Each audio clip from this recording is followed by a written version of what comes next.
Hi there, welcome back to Dixville, the podcast. I'm the host, Scott Fraser, and in this episode we travel once again back to Hobart, where I caught up with cartoonist Chris Downes with a nice long follow-up conversation. In our last talk with Chris, which was quite some time ago, we had to cut it short. So this visit with Chris, I was able to sit down and discuss lots of things at length. So I guess we'll jump right in. Here we are, Chris Downes, cartoonist. I'm here with Chris again, and we're in his apartment in lovely Battery Point. And last time we talked, we kind of had to cut it pretty short. Yeah. We had a doctor's appointment, so yeah, we had a little sick baby. Yeah. But I think in the audio you can literally hear you running out. I sprinted the entire way home. So yeah, I apologise for that, and also it was New Year's Eve as well. Was it? Yeah. Oh wow. Okay. Yeah. And the reason why I wanted to catch up with you again is there's still like a lot of things I wanted to talk to you about, and some of the things we kind of touched on last time, but I'm hoping to get into a bit more detail. But to recap, I guess for you, last time we talked about how you arrived in Hobart, your early influences, your experiences at art school, and then the things you had to do once graduating to kind of get your momentum going. Mm-hmm. And the major thing that I think happened to you was your daily comics. Yes. So it was a bit of almost a trial by fire sort of thing, doing the daily comics, because I didn't realize how tough that can actually be. I remember seeing this one guy who was doing daily comics as well, and he had put up like a little post about saying that you can do your daily comics, that's fantastic, but if you're not pushing yourself with your daily comics, with each and every daily comics, then the only thing that you really get from it is getting good at being mediocre. So I remember when I read that, I just kind of thought, right, so just doing daily comics isn't going to be enough. I actually need to push myself with each one. And so I've found that, that's what kind of really helped me out a lot, is trying to challenge myself with each and every daily comic, which was, in the end, really frustrating, really exhausting, and that's why I kind of quit that. After how long, though?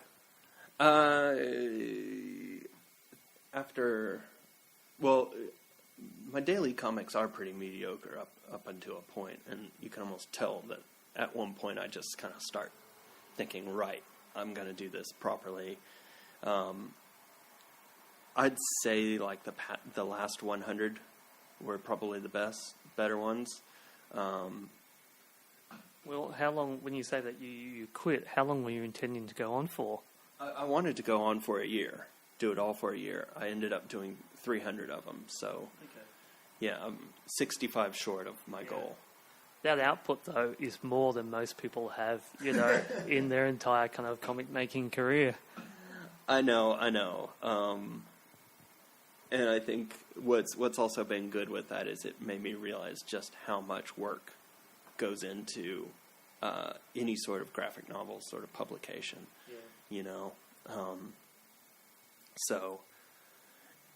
But yeah, I've also noticed that doing it daily, it just takes up way too much time if you're going to always be challenging yourself to kind of get better and better and better at it.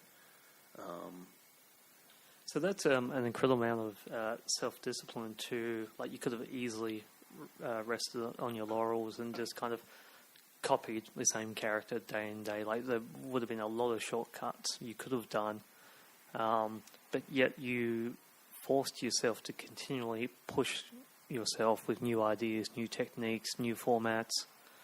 Where did that kind of drive come from? Like, did you not reach a point and think, well, this is, pretty good, there's not much I could do more with it, but yet you kept on just trying to do better? Well, I tried to do better because I knew where I wanted to be, and I'm still not there. You know, I still am always pushing myself to get better and better and better. You know, and you know, I've got all my little, you know, heroes that I look up to, and I'm always kind of trying to kind of get to that point. So I think it's going to be a lifelong struggle to kind of get there.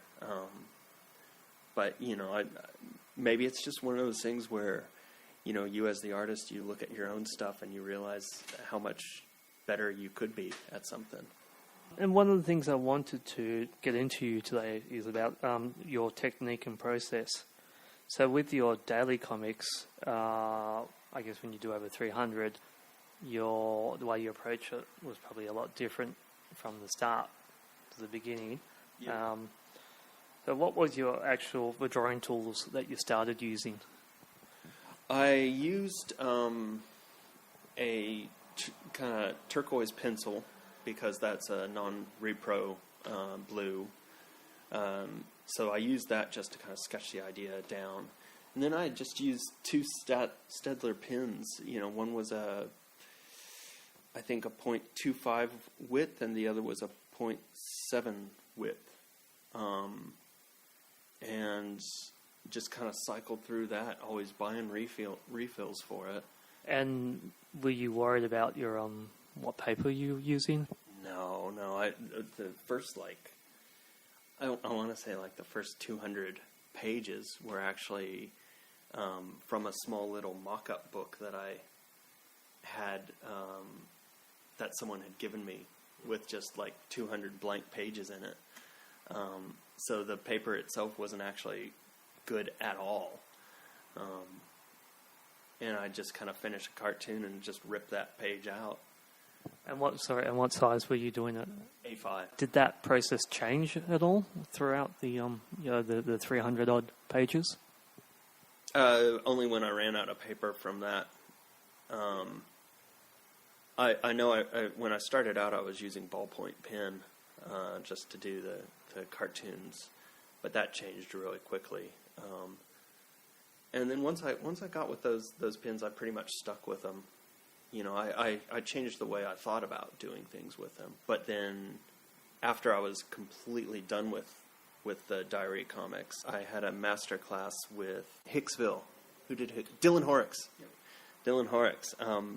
And he recommended the Tombow pin from Jet Pins. Oh, yeah. Yep. And I've been using that ever since. But I have actually... I just recently started drawing with just going right back to the pin nibs and inks, and I loved it. I just felt I loved the results that I was getting with it.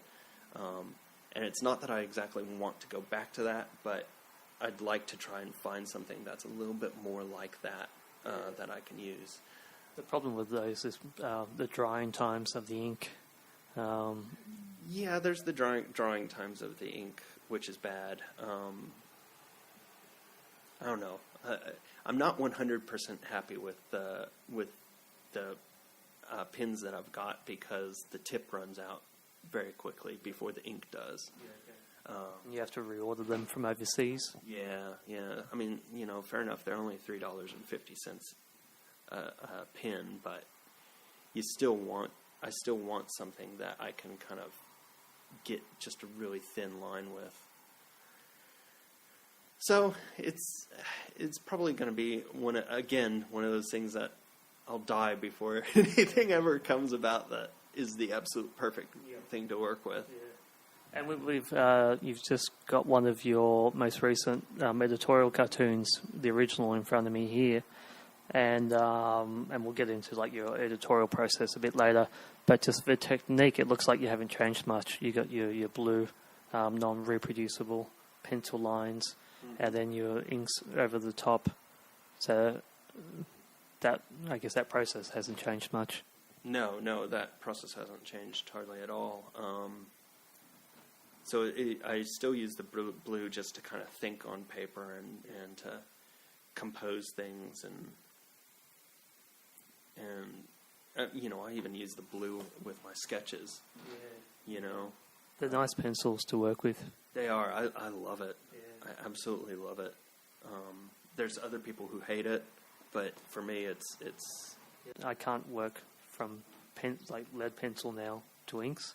No. It's just too similar in the chromatic scheme. And erasing takes forever.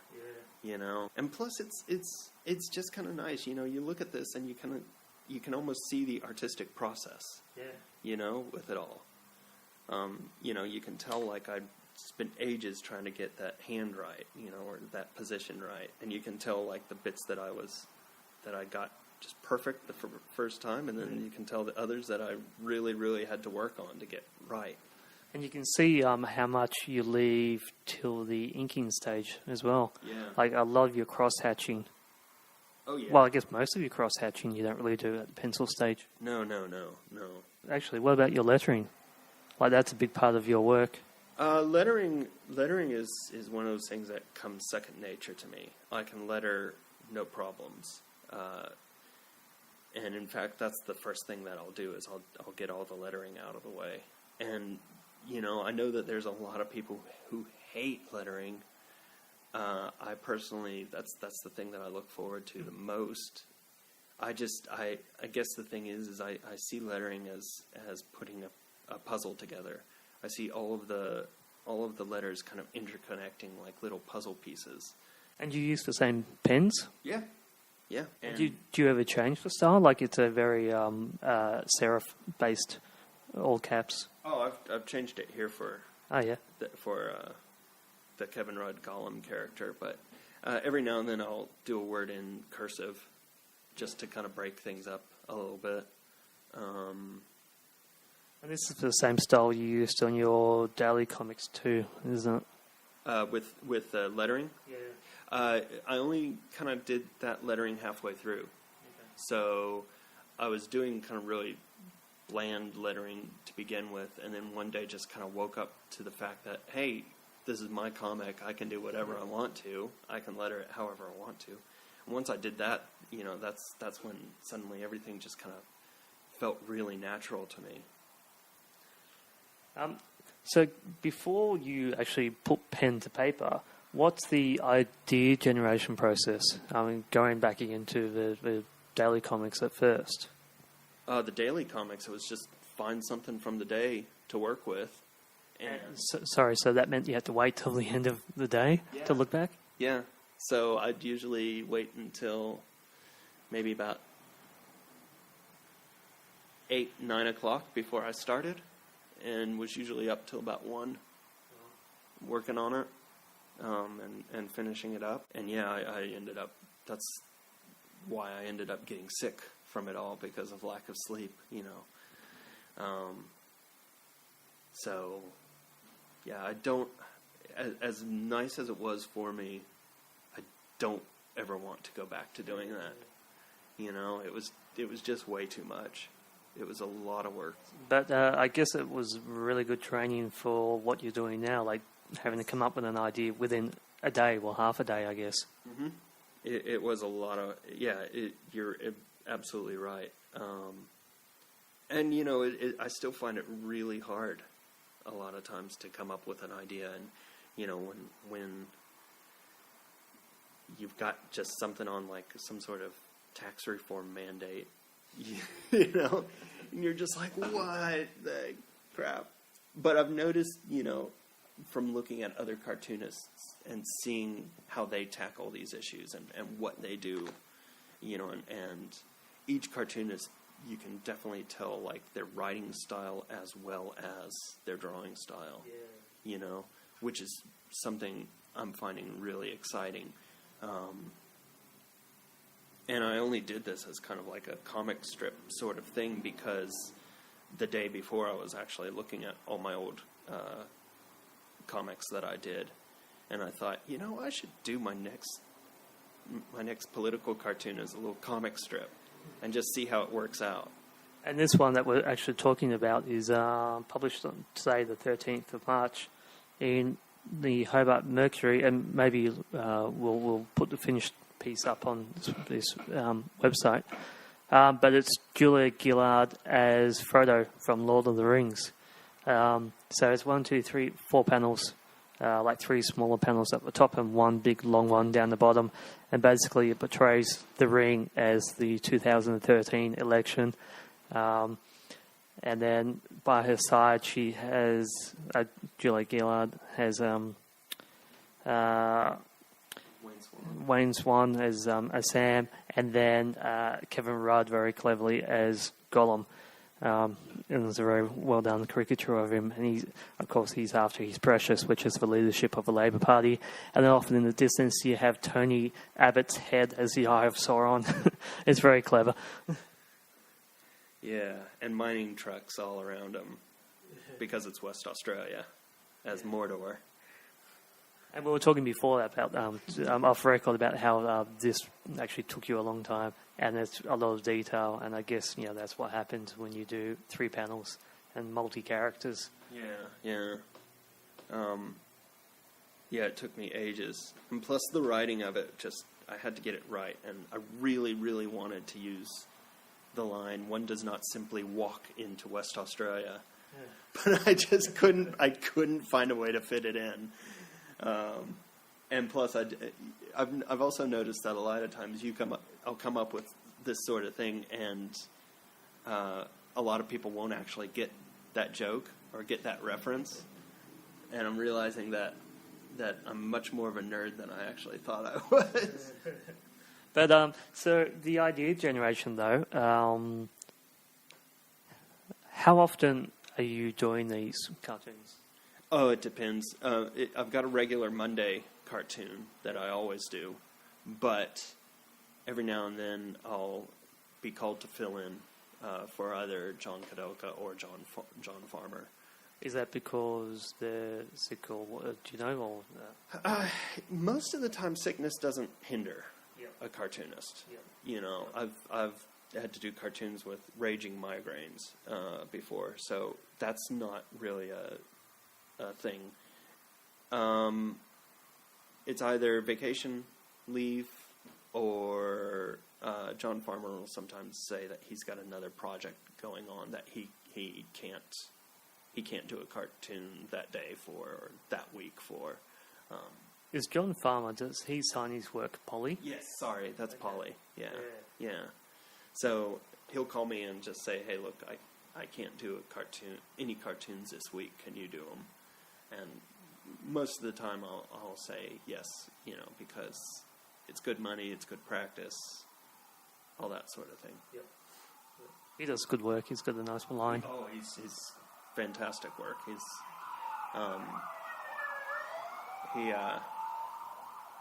sorry.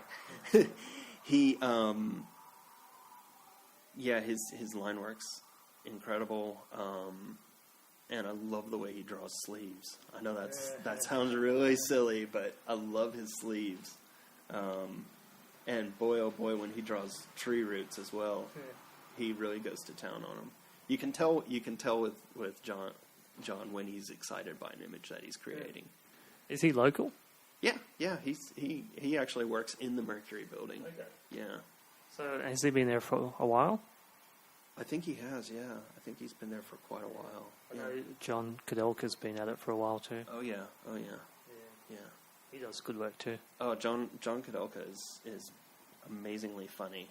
Yeah. And he just always seems to hit the nail right on the head with what he's doing. And such a great style too. Oh yeah. John Kadelka is for me, it's just the most beautiful marriage of style and wit. Yep. His wit just works so beautifully with that style. It's not quite naive, is it? But it's very stylized, very simple. Yeah, very simple. Very. I guess it's on the surface it looks naive. Yeah. Every line's spot on. Oh. But yeah. It's not really a minimalist approach to line work. No, it's not. It's because the thing is he does these caricatures in his style, and they work. They're just perfect. It's like that perfect when people say, "Oh, I can't draw, so I'm not going to do comics. Well, you can do comics even with stick figures. Yeah. As long as, like, your communications, everything there. Yeah. And that's not that he draws stick figures, but, yeah, like, he just communicates so well with his iconic imagery, I guess. Yeah, yeah. I mean, he works very quickly. I know that, well, we were talking, and he said that he usually calls the Mercury to find out what stories are going to be going in at about 8 o'clock. Yep. And there's a 10:30 deadline. And I'm usually coloring my cartoon at about 8 o'clock, you know? Yeah. I heard the story when I first moved down here, because he worked a bit with Blue Rocket Studios, the animation. Yeah. He co-directed the first short film when I first moved down here. And so David, the creative director there, he was telling me a story how John, I don't know if it's true or not, but he was living or working up at Byron Bay, and he'd just be on the beach with his little pen and paper, like do his little cartoon. He had like a handheld scanner attached to his phone. This is back in 2000. Yeah. Kind of just scan it in, zap it off, never leaves the beach. That doesn't surprise me at all. I've been down at one of his art exhibits where he was sitting the art exhibit, and he just had his small little computer and he was working on a cartoon there, you know. So that's one of the great things about technology nowadays, is that you can do that sort of thing. And yeah, I know that he would do that in a heartbeat. Yeah. I'd do it too if I could. Yeah. Well, we're just talking before about your process here. Like, you still draw on sketchpad and paper, so you don't have a drawing table, do you? No, I don't. So you just sit on the couch when you're drawing? Yeah, I sit on the couch. I lay on the floor. You know, I know that it's not good for my back, but yeah, you know, we don't have much room. We don't have enough room for a drawing table. Yeah. You wouldn't need a big one because you work at A3. Yeah, well, you know, that's just it. Is that? Sorry, A4. Yeah, it is A4. Yeah, you know, I do work at A4, but you know, I can just find different. But I can take my drawing with me where, you know, and I will just go in many different positions while I'm drawing. Well, I guess, you know, that's pretty good. I mean, the trouble, this is what happens when you become an old man and you've been doing like this for a while. I've been having back problems because the way I've set up with my Wacom tablet and my keyboard for the last 10 years. Mm-hmm. I get massive knots in my left shoulder because I have my left arm extended for the keyboard all day for 10 years. And so I've, you know, had to change the way I've do my setup, and I'm having back problems. I'm having to, you know, go to the gym and stuff just to correct. So, and the problem is with that is being stationary for so long. But if you're, you know, moving around, rolling on the floor, you're probably not going to get those same problems. Maybe that's been my saving grace. You know, that I just kind of move around throughout the day. Yeah. You know, and plus I take breaks. You know, I have to take breaks every now and then to help out with Clementine. So. You know, that's probably good too. So we got a bit sidetracked there. So you're I think we originally got talking about how many cartoons you're doing for the Mercury. Mm-hmm. So it's a Monday regular. Sometimes you'll do more. So how much notice do you get? So I think yesterday when we ran into you in the city, it was kind of midday-ish when you got a phone call from the Mercury. I actually, when I was texting you, I noticed that the Mercury had called. Okay. Yep. So this was rare. Yeah, it was about midday. It was actually about noon. Yep. But I had gotten the call at about 9. Just to be fair to them, I just had my phone on silent and didn't hear it. So a day turnaround? Well, the thing is I can't start it early. Like, it's not something that I can start early because, you know, the shelf life of the news is so quick. So similar to your daily comic, you got to wait for the day to finish before you can find out what's the best story. I have to start in the morning to see what's going on with it, you know, and if I've got to pick what the bigger stories are. Sorry, that's my phone. Deadlines. So you have to wait till that day's news event finishes. I look, there's a steady stream of news, you know, So when I wake up in the morning, the news could be, the kind of news landscape could be completely different, you know. And, you know, if I kind of think of something the day before about, say, like the mail getting delivered 5 minutes late or something like that, and I decide to do that, that's the best cartoon to do. If I wake up in the morning, and if I do my cartoon then, and then we wake up in the morning and suddenly Brisbane's just completely gone, you know, everyone's going to wonder why I've done this naff little cartoon about the mail when Brisbane's gone, you know. So you've got to kind of really be on high alert with what's going on, and then you know, I usually choose right once 11 o'clock hits if I don't have a better news story. 11 a.m. or 11 a.m. for that day or For the that next day. day? For the next day's newspaper, yeah. So, so 10:30 is the absolute cutoff. You cannot send it past this point. Time. And I guess that's a problem with right across newspaper journalism. yeah, well, I know that Peter Brolman just recently had to quickly do a cartoon in, I think he said 20 minutes, and it was about you know, the Victorian premiere getting booted right out. Of course, because that happened late at night. Yeah, that happened at like about 6, 7 o'clock or something like that. With Ted, is it Bailew? Yeah. And that's amazing news right there. That's headline stuff, you know. And the cartoon needs to kind of be right up there with it. So yeah, he whipped one out in 20 minutes. I guess that's a classic stop the press moment. Exactly. Exactly. Probably right across the newspaper too. Yeah. Okay, so you've done your cartoon. Is there much kind of method in your idea generation? You come up with a couple of ideas and send them in? I come up with a couple of ideas. I send them in. You know, a lot of times I'll come up with ideas that I hate that I won't send. But I try and send at least 2 to the Mercury. And, you know, they're really fantastic. A lot of times they'll just be like, yep, go with this one, you know.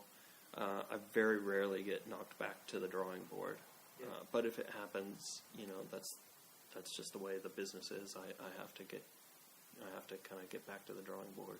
A lot of times they're nice and they'll give me a story to work with. So yeah. And then, okay, so then you get the sign off, you go to your finished piece, which is, as we spoke about before, pencil and then pen inks. Then you scan it in. Yep, scan it in, 1200 DPI as text. I know a lot of people scan it in as a black and white, but I scan mine in as text because that's pure black and white. I come up with a bitmap at the end, and then I change it to a grayscale. So from 1200 DPI bitmap, I change to a 300 DPI grayscale. And I just find that the lines are much more crisp that way. You get a lot of noise and dirt from it, especially if you've used whiteout anywhere. But, you know... And do you need to do much cleanup at that stage? It depends on the cartoon. Sometimes if I've got like a really sparse cartoon, there's a lot of cleanup to do. But if it's a cartoon with a lot going on, you know, I usually don't have to clean up too much. And then you convert it to CMYK? No, they don't like working with CMYK. They work with RGB. Yeah. So once I am fully done, I send them the 300 DPI RGB JPEG, and they print it out from that file. And is there any other kind of pre-press you need to do? Because, of course, it's been printed in newspaper. Yeah, a lot of times I'll just have to kind of go around and just check to see how the colors are. I can't, when you're working with newspaper, I've found out you can't have any of the colors kind of over 75%. So I've got a CMYK slider that I mix my colors with, And so I just go through and make sure that none of the colors are actually using over 75% on that, because otherwise it comes out really garish, and I can show you one later that I did that I just hate because the colors just came out just so bright, and it's almost sickening to look at. Okay. And so what kind of file sizes are your finished pieces? If they're RGB, JPEGs, they're not going to be huge, are they? No, they're usually about anywhere between 2.5 meg to 3.5 meg, depending on how intricate it is. And so just email them through? Yep, email them through, and then I get confirmation email back to say that they got it, and all is good. And then you run down to the corner store the next day to pick up the paper to see how it turns out? And my heart's usually in my throat, because a lot of times I'll do one that I absolutely love, and I did one the other day on the Apt Wilderness Railway, and the train is supposed to be this kind of bluish green, and it came out completely blue in the paper, and it was because I didn't check my levels at the end, and because the blue was over 75%, the blue just kind of overtook it. So newsprint's hard to work with, but you get you learn. You learn the hard way, but you learn. Well, print is kind of, quite hard to work with at the best of times, but when you're working with newsprint, it's a whole nother matter. Soaks it up. Yeah. It soaks up all of that ink. And it's a shame because your colouring's really good too, and I guess that's something that that a lot of people, I guess, illustrator, cartoonists, whatever, forget about. Like once they've done the ink drawing, then they think that's it. But with you spend a lot of time on your colour palettes, a lot of time on your lettering. Your colours aren't just flat colours; they're very rich, aren't they? I try. Well, I don't know. I'm always trying to. That's another thing that I struggle with more than anything is the color palette. I've tried going on, websites like Color Lovers, and kind of getting a color palette from that. But that just doesn't work for me. It's really hard for me to work with, and I end up taking a longer time getting stuff done that way. So I'm starting to just do it. Like for this one, I kind of thought right before I started. I want some dark blues in it, and then like some oranges and yellows for the Eye of Sauron. Yeah. And Julia's hair. Yes, and Julia's hair, and then I just kind of go with that. Well, I've got next to my desk at work the colour wheel, and I find myself constantly referring back to it. Mm-hmm. Mm-hmm. I guess, and for me, and it might be the same for you, because I worked in black and white for such a long time, so I didn't really even think about colour. But when it came to using colour, I really had to go back and relearn the colour wheel and your colour theory. Yeah, I have to. Totally. And it's really handy, actually. It's a lot of problem solving in referring to the colour wheel and working out what are your contrasting colours and your complementary colours and that kind of stuff. Color scheme you want to work with. Yeah, totally. Yeah, and then the classic is, warm colours come forward and cool colours recede. I'm just looking at your cartoon here because you do have lots of warm colours and cool colours. Well, it's not just that. It's also, even if I was going completely blues with that, you can choose whether you want. It's more. I guess the best way to kind of say it is that if you've got a canvas, blank white canvas, and you put a black dot in the middle of it, and ask somebody to tell you what that canvas is about, they'll say it's a black dot, right? Yeah. They don't say it's a white. Yeah. It's a white field with a small little hole in the middle of it. Yeah. No, you immediately your attention is immediately drawn to what's different with that. So, and the same would work if it was a black canvas with a white dot. They'd say it's a white dot. Yeah. So if you kind of go with that sort of idea, so warm colors recede and cool colors recede, warm colors bring to the front. But what if you need something that's blue to be right at the forefront? You know, how do you actually work with that? And you know, you can do it. And the other thing, I think I asked you about last time, but I'm kind of interested in where your personal politics comes in to the paper's politics. Now, Mercury is a News Limited paper, isn't it? Yeah. But I've also noticed that they are very free and easy with letting me do whatever I want to. And I think they do have a very strong editorial message, and that is very localized. Yes, absolutely. Like they will almost always pick a local story over like a federal politics story. But you know, I know that that's just because it's Tasmania, and you know, we kind of like to kind of just feel really special about what what's going on here. And it is the only local paper, isn't it? In Hobart? The state? No. There's the Examiner and the Advertiser, I think, as well. So Launceston's got the Examiner. I think Bernie's got the Advertiser. Okay. Yeah. Bernie, both. Yeah. That's interesting. And because I guess some of the story ideas that you could work with are either current events news, politics, and then there, I guess you got to tread a fine line between not being too partisan. Oh, well, yeah, I think the thing is it's going to come through. Yeah. You can tell when you're reading cartoonists stuff where they stand. Yep. You can always tell it. Yep. But I think the thing is that our primary focus is trying to be funny, you know, or trying to kind of hit some sort of nerve in a way.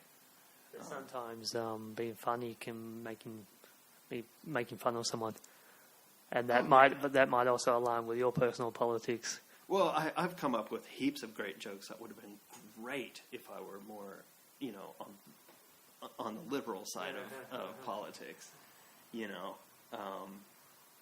But you know, the thing is that politicians are there.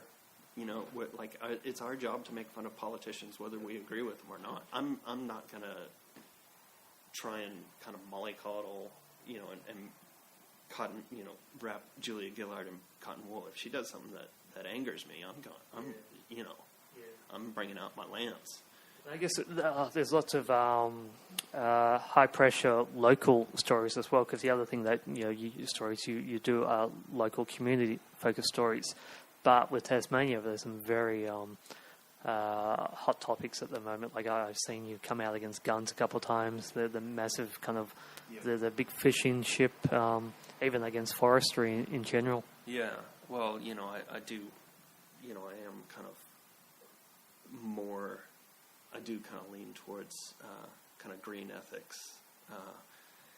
You know, and I think the thing is that, yes, you do have your own beliefs with these sort of things, and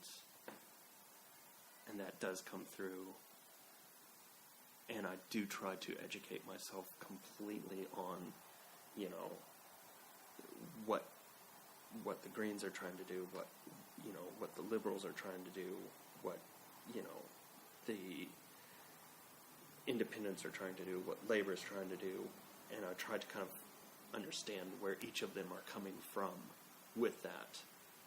That doesn't mean that I'm going to agree with what they do, you know.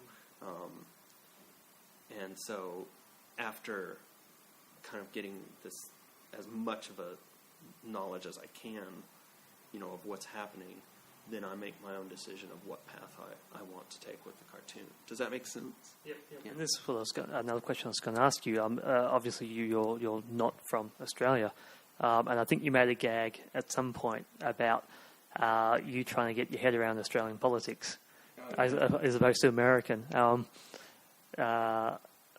What's the thing so liberals in America are, of course, socialists.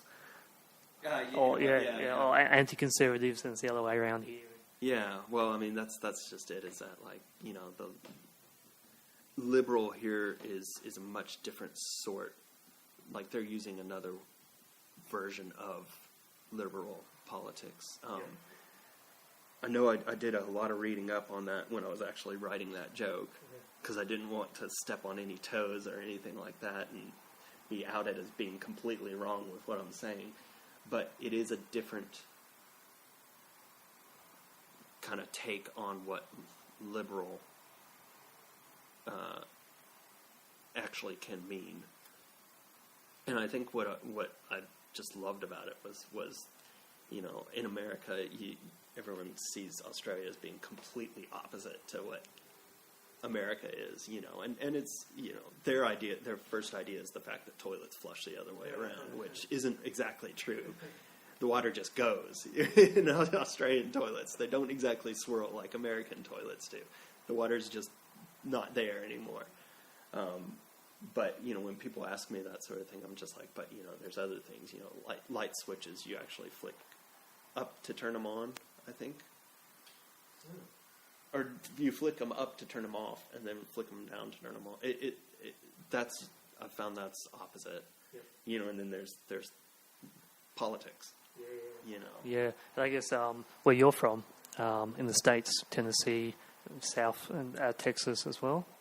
Did you spend time in Texas? No, I've never actually lived in Texas. No. Yeah, it's all Tennessee still. But big kind of gun areas. Oh yeah, big, very, very conservative Republican areas. Yeah. I know my little brother is very kind of democratic in his way of thinking, and he's had a lot of anti-Bush stickers on his car, and there have been people who've wanted to pick fights with him over that. Yeah. Over Bush. And then here you are in Tasmania, where this was the catalyst for our gun control. Yes. Like at the the Port Arthur. Yeah, and I've noticed that's a big thing that you believe in, and you'll try and speak out against gun control as well. That's a major issue that I do very strongly believe in, and I understand where Americans are coming from with their stance on this. I don't agree with it. I don't have a solution for it. You know, I don't think that you can do in America what you did in Australia and have it work. Yeah. It's gone too far, isn't it? It's not only that. It's not just that it's gone too far. It's the fact that there's a lot more fear in America, and that fear is alleviated by owning a gun and feeling that you have some sort of way to protect yourself. It's a sad state of affairs. Yeah. You know? Which I don't know, I find nuts. Like, I think that's only going to create more problems. If you who wins in a gunfight? No one. The NRA. Yeah. Look, you're absolutely right. You know, I believe you're preaching to the choir here with that. You know, but I do think that something needs to be done. And if I were in America, I would probably be working a lot harder to come up with a solution for that. But, you know, I live in a place that is kind of my utopia. Yeah. You know, there is very strict gun control here, and the government hasn't taken us all over, and we're not working in, you know, concentration camps because we don't have guns and we can't defend ourselves. It's just the stupidest. Did you hear that police siren though? Yeah, they come together. They're after me. They're after me already. It was an ambulance. That's our healthcare. Yeah. Yeah. Free, by the way, any Americans listening. But the other kind of weird thing about Tasmania is, in terms of its politics, you have some major power players on this federal level here. Yep. And you quite often see them just walking down the street. I remember you see Bob Brown just down at Salamanca at the cafe and everything. Oh yeah, we see Bob Brown. We'll see Bob Brown every now and then. I've seen Andrew Wilkie quite a lot. And I saw him in the supermarket the other day, and I just kept walking near him and just thinking, oh, that's how his nose goes. And he must have thought I was some crazy nutter just because I was staring at him. But it was more just, I was just thinking, okay, so next time I draw him, I'll just do this, and okay. And you got Eric Abetz. He's another major power player. Look, that guy lives in a hole in the ground called hell, and I really wanted to get you onto this topic. And I guess for those people who might not know who Eric Abetz is, he's who is he? He is Lord Voldemort of Tasmania.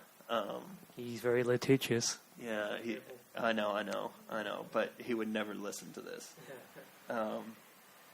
Look, he's a Liberal Senate leader, isn't he? Yes, Liberal Senate leader. Tasmanian. He's Tasmanian. He's just. If you look up on Google image search Eric Abetz cartoon, you will find nothing. He's just one of those people no one ever really draws cartoons about, And I don't know if it's because people are scared of him or what, but I've done a cartoon on Abetz that has been rejected at the last minute because they were afraid of getting sued, and I don't know, that says a lot about the man to me, and it says it's not. How would have he gotten wind of it? If I had done a cartoon? No, well, how would have he gotten wind of, or was it just the idea that he might have sued that it got pulled? It was the idea that they might get sued by Eric Abetz. Okay. So that's one no-go zone. Yeah. So, but if I can get a cartoon published about him, I will. But I know my wife is terrified of me trying to do that. I mean, I did this cartoon idea the other day, and it was just completely quoting him word for word, so I wasn't going out of my way with anything. And yes, it was going to be a caricature about him, but I don't think anyone's ever gotten sued for doing a caricature of somebody. But, I don't know.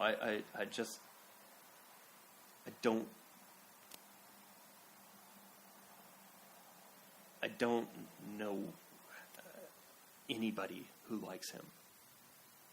And I don't know how he's gotten in office. Where's his seat? Is it up north? No, it's here. Hobart. Yeah. I don't know. I don't exactly know where his seat is, but I know his office is here in Hobart. Yeah. In my opinion, I personally think he's like this Faust guy. He's done some sort of deal with the devil. At this moment, Chris is looking outside his window, a far off distance. I think are you looking at Mount Wellington? No, I'm just looking at leaves blowing in the wind, He's your Moby Dick. In a way, yeah. I don't know. I know that we were. I've been talking with a lot of other people about him, and I haven't heard a single person who likes him. I don't know how he got in office. I don't know how he remains in office. Maybe there's this whole undercurrent in the Tasmanian population that I don't know about. Well, yeah, I would say there are, and I think my experience is with Tasmania, it splits right down the middle. Oh, it does. Yeah, almost along like the pro-logging, anti-logging. Yes, and I understand all that, but but you never meet someone, do you, who votes, if you're a Labor or Green or a little bit kind of socialist, you never know how the Conservatives get in because you never meet anyone who's voted Conservatives, except for maybe your parents. Or No. That's not 100% true. I've talked with quite a few Conservatives. And I know quite a few Conservatives. But even amongst them, I don't know any that I like. Well, yeah, he serves a very good function for the coalition. He's like their dick. Well, he's kind of like their hound dog. Yeah.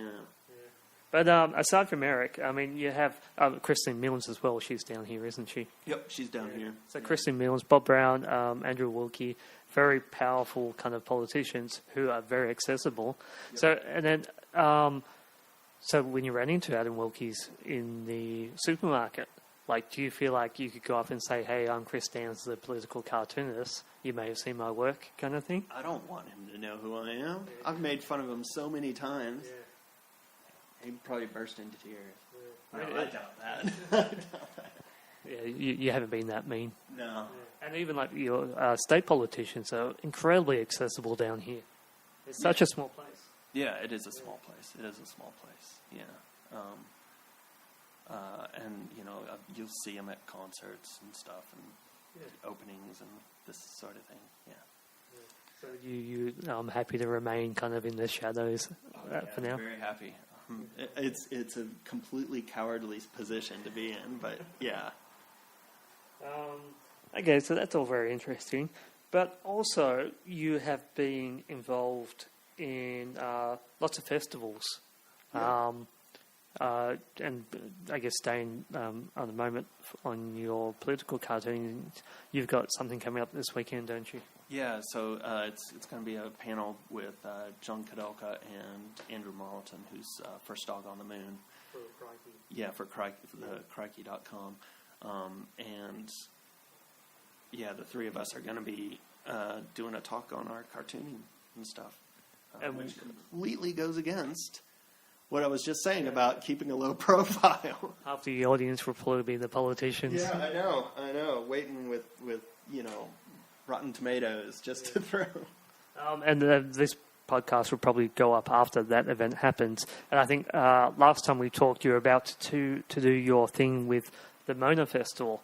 Yep. Yeah, and so that looked amazing. So do you want to tell us a bit what that is again and how that went? It was for Monofoma. It was a little performance that Josh Santos Burrito and I do called The Shipwright and the Banshee, and it went beautifully. It sold out, didn't it? It did sell out. And a lot of our friends who wanted to go actually couldn't get in because it had sold out, and they just didn't think that it would sell out so quickly. And what was it like to actually perform at Monofoma, which is a festival, an amazing festival down here, which is curated by one of your favourite bands? Well, it's not curated by the band, unfortunately. No, it's curated by the bassist from one of my favorite bands. And I actually see him around town much more often than anybody else. We are talking about Brian Ritchie from the Violent Femmes, who's moved down to Hobart like a couple of years ago. Yep. Moved down to Hobart. He loves the place. He let us do our little kind of thing at the Rosny Barn over on the Eastern Shore. And afterwards, he actually kind of came up to me, patted me on the back, and said, "Hey, I'm sorry I didn't get to see your show, but I heard that it went great, so congratulations." And that was just one of the most cool things that's ever happened. And you actually did a daily comic. Just outside here, Battery Point, Hampden Road, where you and your wife walked past him and he was walking down with his bass. And even though like you love a big fan of his music, you were kind of too scared to talk to him. Yeah, but I get shy around celebrities a lot. So there's lots of interesting things happening around Tassie at the moment. Yeah, it's a fantastic place to be. Yeah. Although it's almost like a two-speed economy thing going on, where you have Mona, like if you haven't seen it, it's amazing. Like the museum of Mona Foma, all these amazing festivals and stuff happening. But then on the other side of the coin, the economy is not going so well. Look, the economy is. I don't think that the economy is doing as bad. And there's all sorts of predictors about, GST revenues being cut from us. You know, if Tony Abbott gets in office, we don't know if that's going to happen. Then there's this you know, rumors in the East that we'll get over $2 billion of carbon credits into the state. The thing is, and the thing that's I think when you boil it down, we're getting quite a lot of publicity now about Mona. It's, you know, I was talking to some American tourists the other day who came down to Tasmania because Lonely Planet said that Hobart, Tasmania was one of the top places in the world to come to. You know, they were down here because of that. You know, that's money coming in. And, you know, if that there doesn't scream to the skeptics that tourism is the way to go, then I just don't know what is. Yeah. You know, guns right now shows that, you know, logging isn't sustainable. You know, how many times do you actually sit down and write a letter on paper, you know, and send that out? You know, paper is not as hot a commodity as it used to be. Yeah. You know, I know you're talking to a guy who uses paper every day, you know, and I have to for my job. And I know that memos are still being put around, but I also know that a lot of people are, you know, if you don't use paper, everyone's saying that it's an environmental thing, but they're saving money. Paper isn't used as much nowadays. So, you know, the demand for wood chips and wood products isn't quite as high, you know, because paper isn't used as much.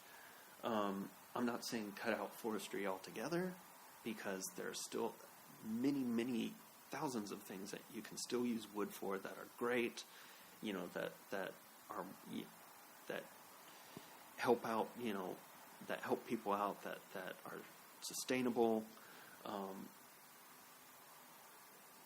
But I also think that tourism is still a little bit underplayed here.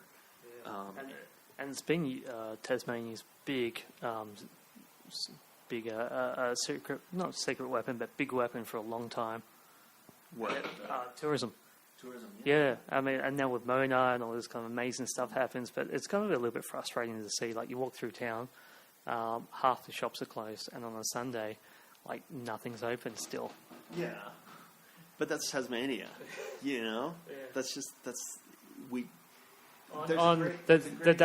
day that we ran into you, was it Sunday? Monday? Yeah, but it was public holiday, yeah. But we're walking through Battery Point, Salamanca here, like the most hotspot of tourism, trying to find a place to eat brunch. Nothing was open.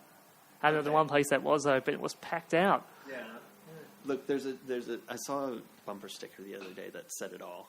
That just said, "Slow down, this isn't the mainland." You know?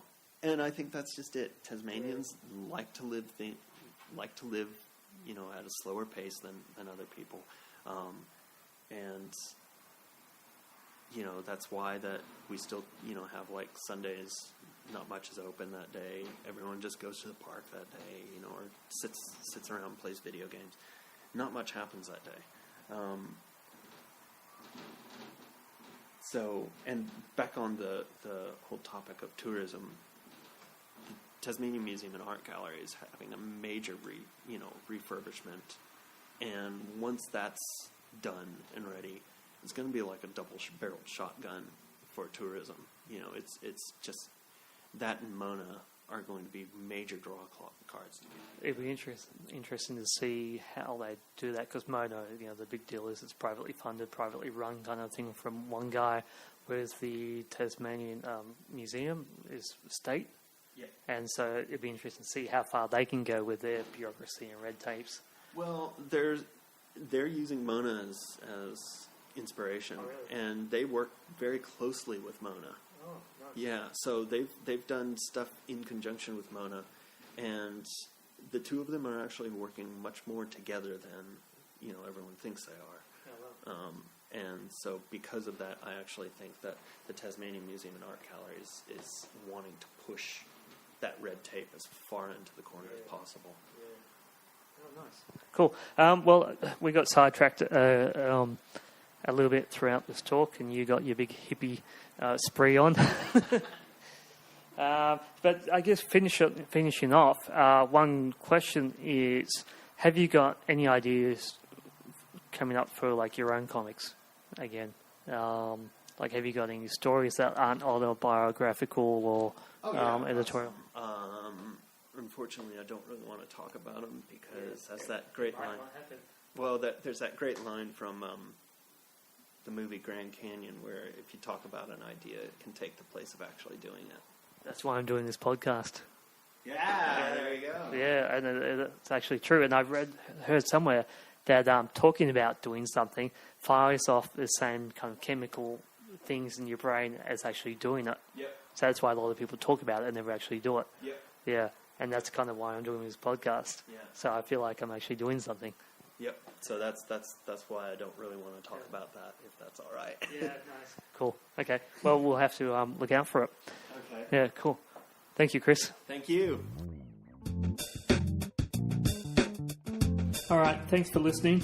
You can find me at the Diggsville Twitter account, which is DiggsvillePod. Or you can find me, Scott Fraser, at sdfraser.com, or my Twitter is Fraserville. All right. See you next time. Bye.